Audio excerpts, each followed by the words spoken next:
Tonight, the ferry approaches a dockside press where harvested fruit is gathered and slowly transformed beneath low lantern light.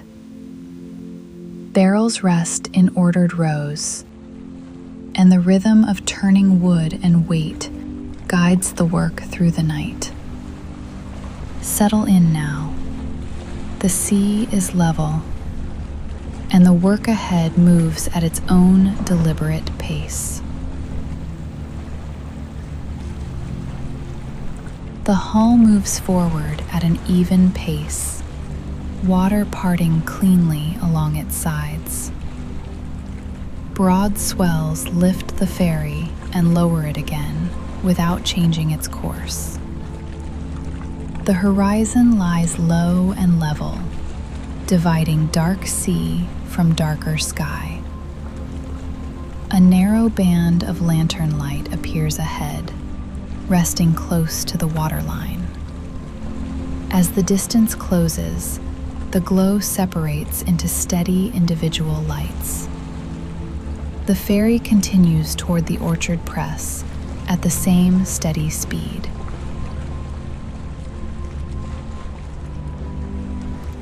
As the ferry closes the final stretch of dark water between itself and the waiting dock, a rounded warmth begins to gather more fully in the air ahead.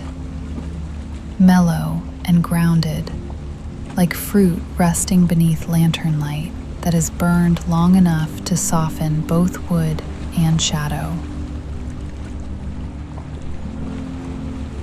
At first, the structure remains only a low shape against the horizon.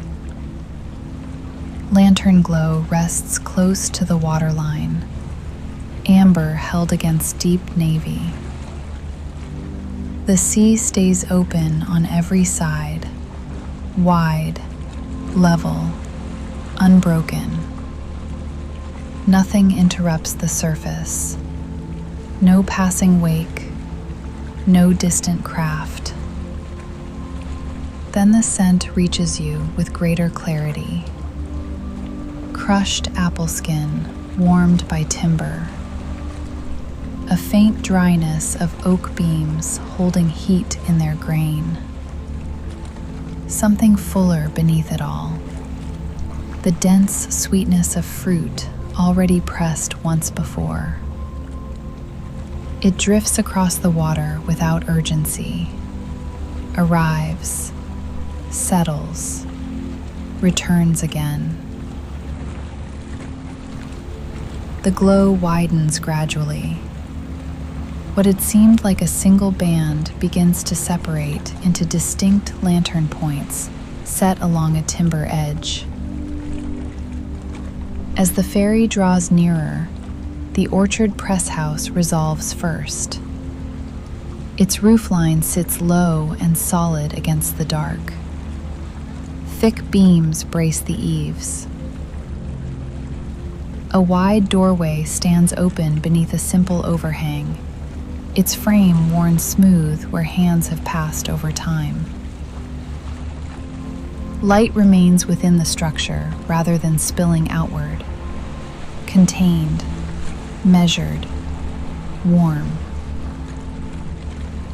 Crates become visible along the outer edge of the dock. Rounded fruit gathered in quiet heaps. Some apples rest smooth and whole. Others carry the faint dimpling of early pressure. Red softened toward russet. Green deepened toward olive. A gentle sheen rests along their curves where lantern light finds waxed peel. Inside the doorway, a broad wooden wheel stands upright. Its spokes thick, its rim polished by years of turning. Iron fittings hold its axle at the center, darkened with age, but faintly reflective where touch has worn them smooth.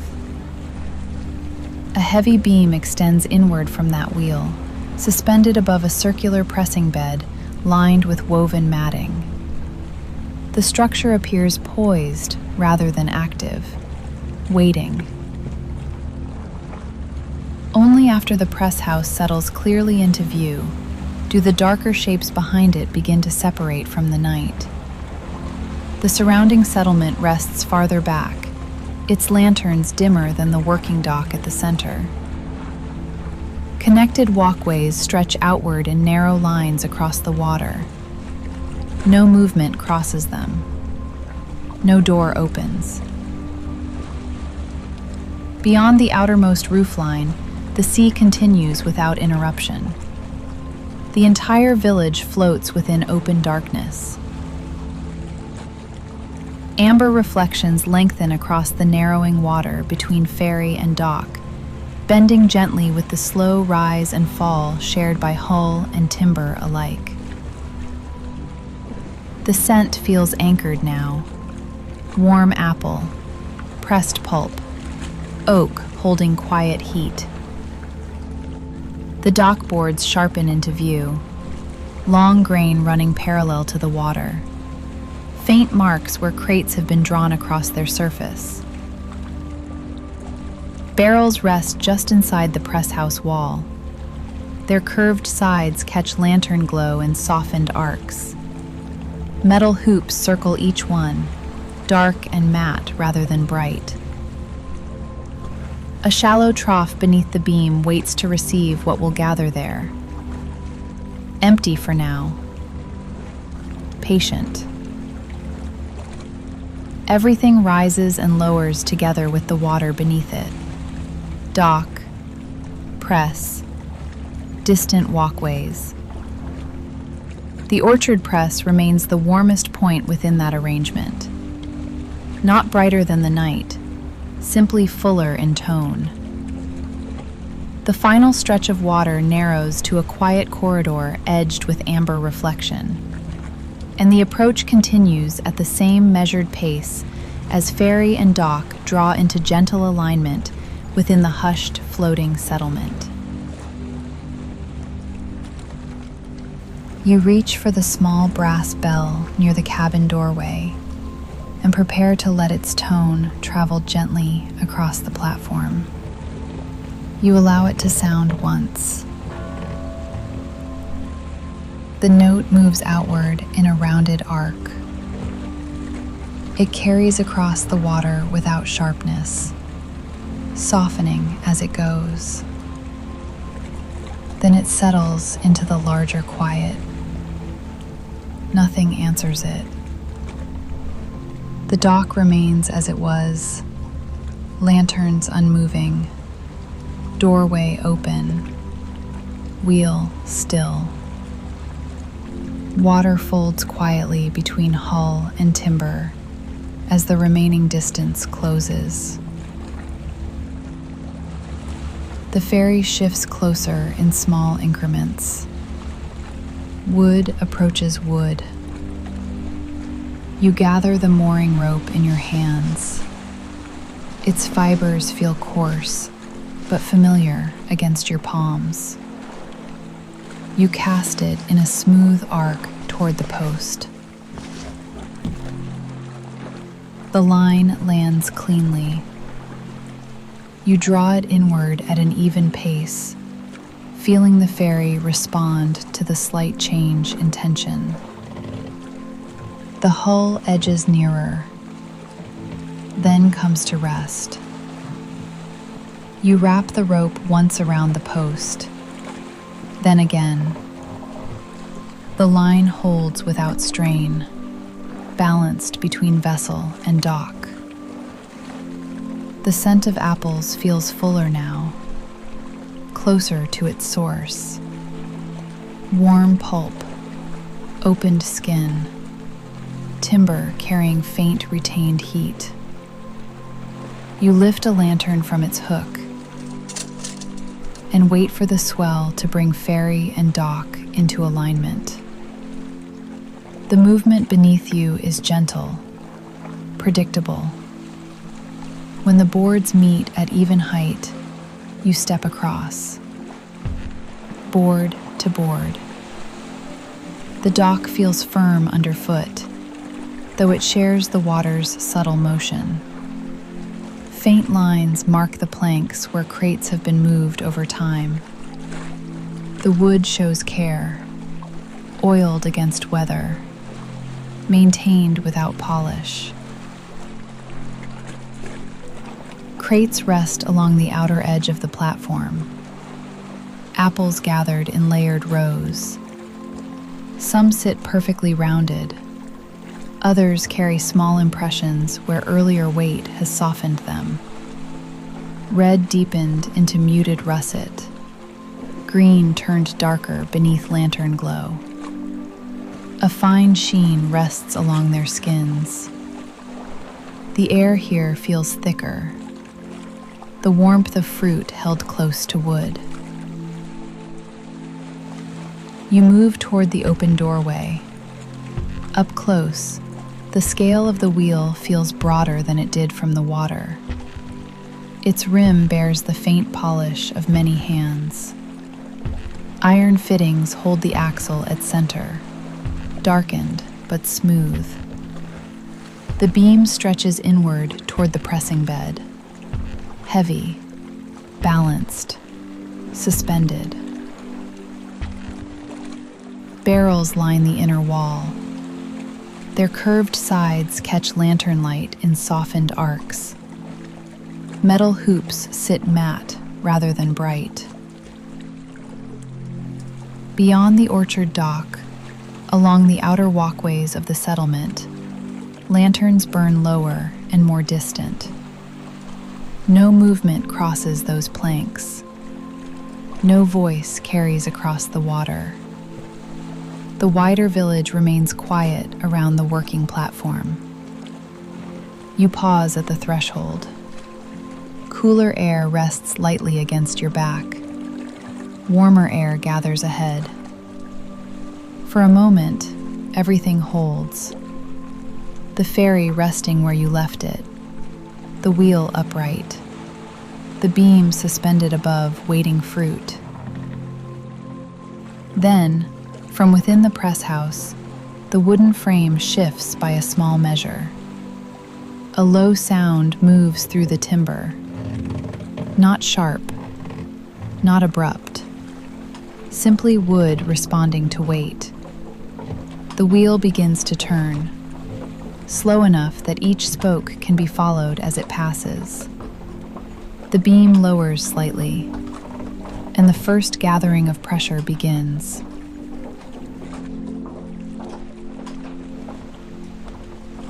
The glow inside feels thicker than it did from outside, closer, more contained. Lanterns hang from cross beams overhead, their light low and amber. The wheel continues its gradual turn. Each spoke passes through shadow and returns to light in unhurried sequence. The beam connected to it lowers over the pressing bed, weight building over time. Beneath it, the first layer of crushed apples rests within woven matting. The pulp appears dark and dense, fibers pressed close together. Moisture gathers faintly along its surface. You step closer. The scent deepens further inside the room. Warm apple flesh, newly opened. Skin and pulp mingled. Timber holding quiet heat. You rest one hand lightly against the outer rim of the wheel.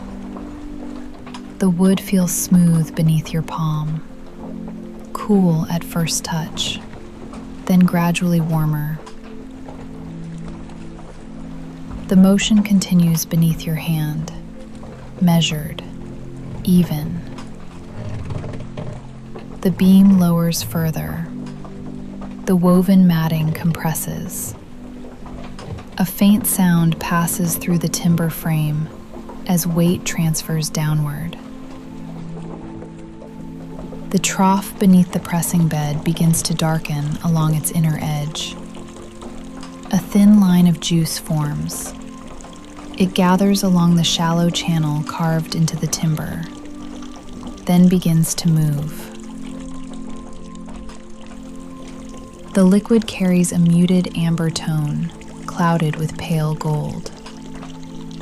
Lantern light touches its surface before it slips into shadow along the trough's curve. The stream reaches the spout at the end of the channel, then falls.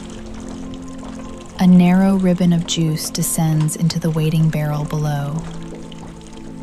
Inside the barrel, the tone shifts from hollow space to something fuller as the first layer collects at its base. The motion does not require force, only presence. The beam continues its descent. The pulp compresses further, fibers drawing closer, moisture releasing from within. The scent grows richer as the pressing continues. Less brightness, more depth. Oak and apple blending together. The stream entering the barrel becomes more consistent. Drop becomes thread. Thread becomes flowing line. The barrel accepts it without movement. You walk slowly around the press, observing beam and bed from another angle. Iron fittings hold firm at their joints. The woven matting lies evenly beneath the weight. No tilt, no imbalance. You return to the wheel. Its rim continues beneath your hand, spoke after spoke. The beam lowers toward its deepest hold. The trough fills more fully before clearing into the barrel. The liquid surface trembles slightly with the subtle motion of dock and water beneath the building. Everything above it remains calm. Wheel turning, beam descending, juice gathering. Lantern flames remain unchanged in their glass.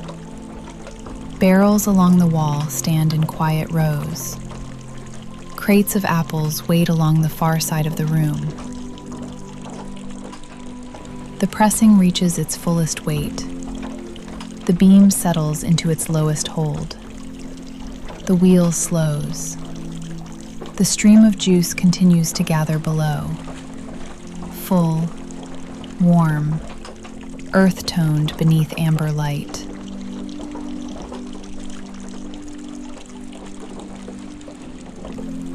With the beam settled into its lowest hold and the wheel resting beneath your hand in quiet tension, the press remains unmoving for a long, unhurried interval, while the final warmth of compressed apples continues to gather within the trough below. Nothing shifts at once. The weight simply remains. The pulp beneath the beam appears darker now than before, flattened into a dense, compact round. Moisture glistens faintly along shallow lines pressed into its surface. The stream entering the barrel narrows slightly, but does not stop. It carries the last of what the fruit can give under this measure of weight. Inside the barrel, the sound deepens again, less hollow, more weighted. Lantern light traces the curve of the falling liquid before it disappears into shadow. The air inside the press house feels fuller than earlier, grounded, layered with oak and fruit. You remain beside the wheel without urging it. The press completes its own work. Gradually, the stream thins, flow becoming thread, thread becoming drop. Each drop lands with a softened note inside the barrel. Space stretches between them. The pressing has reached its fullest hold. You place both hands upon the rim of the wheel. The timber feels warm where lantern light has rested. You begin the easing. The wheel turns beneath your palms with quiet resistance. The beam lifts slightly. A subtle adjustment passes through the frame, wood responding to lessened weight. The pulp beneath relaxes at its edges, fibers separating where they had been pressed close. You turn the wheel further. The beam rises more clearly now. Lantern light reaches areas of the pressing bed that had been shadowed. Moisture remains within the woven matting, though its surface no longer gleams as before. A final drop gathers along the lip of the trough. It falls. Then stillness. The press bed lies free of weight. You release the latch that holds the beam in its resting position. It settles without noise. For a moment, the room holds quiet balance. Wheel upright, beam lifted, barrel quietly fuller than before. You step forward and lift the woven matting at one edge. The pressed round rests within it, flattened, pale at the center, darker at the rim. Its texture appears fibrous and firm. You fold the mat inward, gathering the compacted fruit together. The material yields easily now that weight has been removed.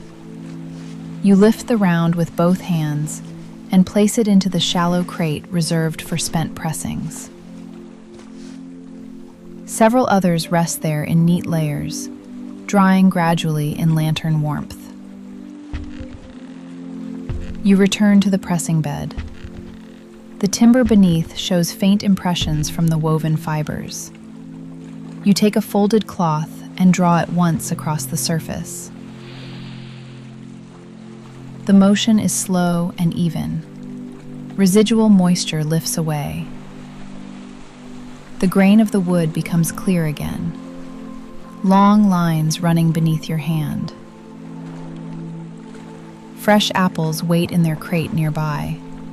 You lift one. Its skin feels cool where it has not yet felt the warmth of the room. You turn it in the lantern glow, russet and olive tones blending along its curve. You place it carefully at the center of the bed. Another follows. Then another. You build the layer evenly, allowing each apple to rest securely against the next. When the circle is filled, you lower fresh woven matting across the fruit. The fibers settle flat. Above them, the beam waits. The wheel remains upright beneath your hand. The press is prepared once more, and the grounded scent of apple and oak settles back into balanced warmth beneath the lantern light.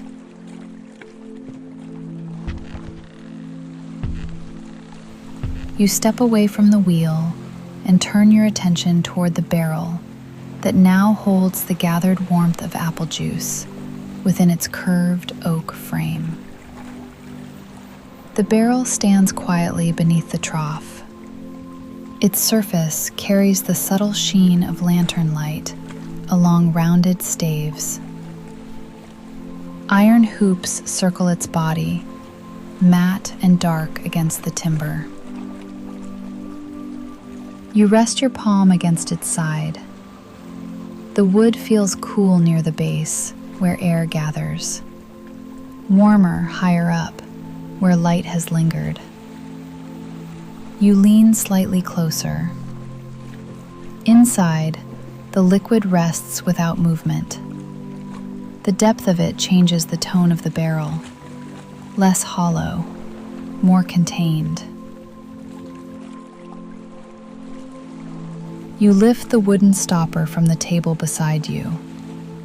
Its edges are rounded from repeated use, the top worn smooth by steady handling.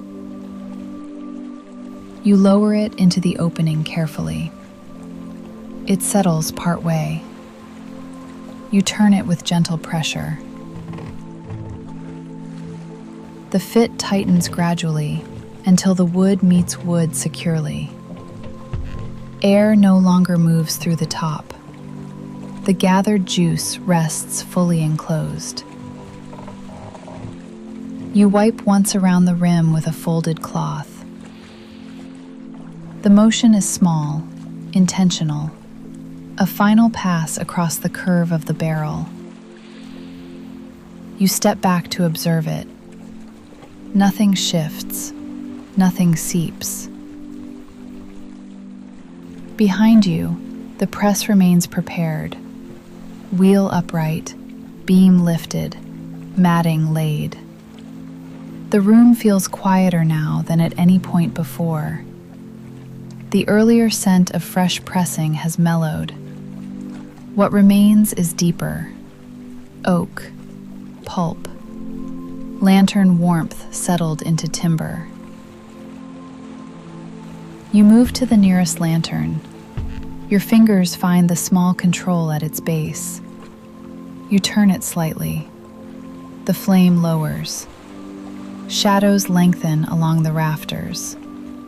The upper beams soften into darker tone.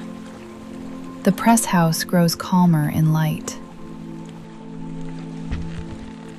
You walk slowly along the inner wall. Barrels aligned, evenly spaced. Crates stacked with care. Spent pressings resting in layered rows. You adjust one crate by a small measure so it sits square with the others. The correction is subtle, but satisfying. Returning toward the center of the room, you pause beside the pressing bed. The woven matting lies flat. Apples beneath it form a quiet mound awaiting weight.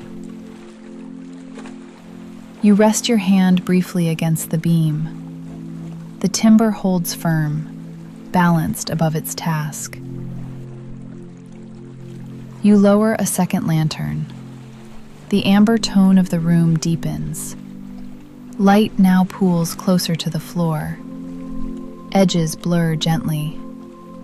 The room settles into a softer register.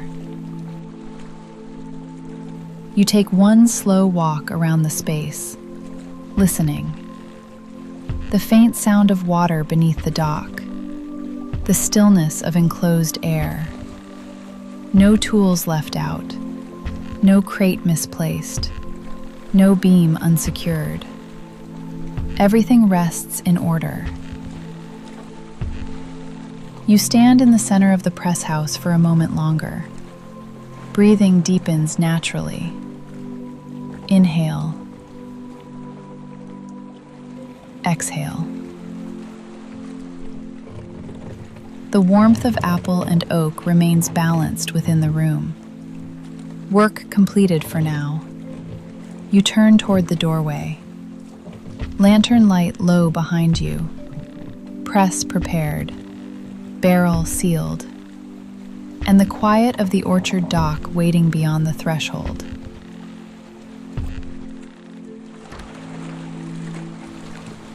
As you open the press house door and step back onto the dock, where cooler night air meets the warmth you leave behind, the softened glow of lantern light settles into deeper amber within the doorway, and the scent of apple and oak drifts outward across the dark water in a final, quiet exhale. The boards beneath your feet rise and lower gently with the tide. The motion is familiar, subtle, unchanging.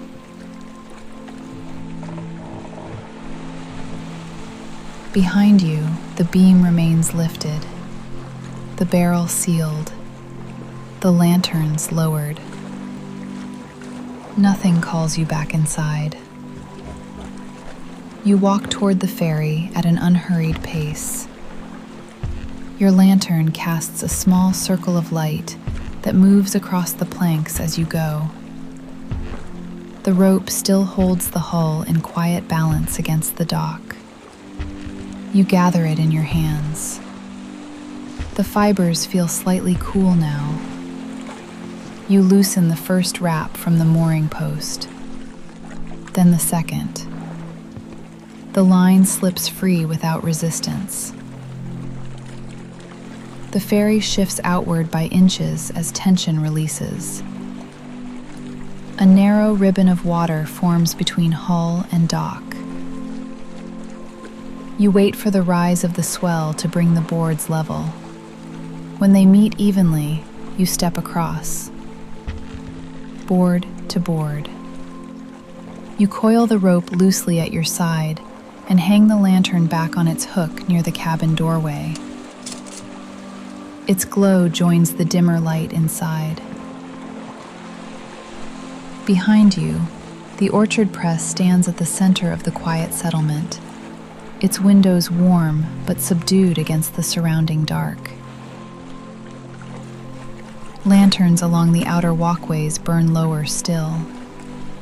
No movement crosses between buildings. Beyond the farthest roofline, the sea stretches open and uninterrupted. You ease the ferry away with a gentle shift of weight.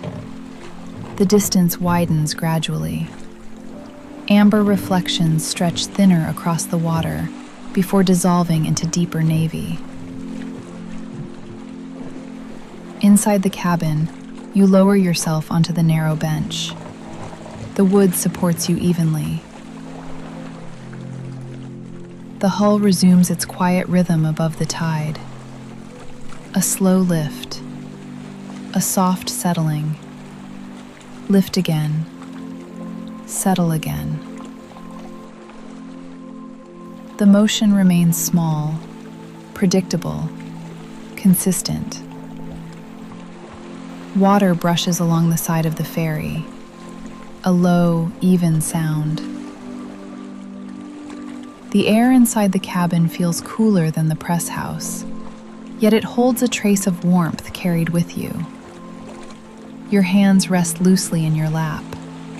Shoulders ease. Breathing lengthens without effort.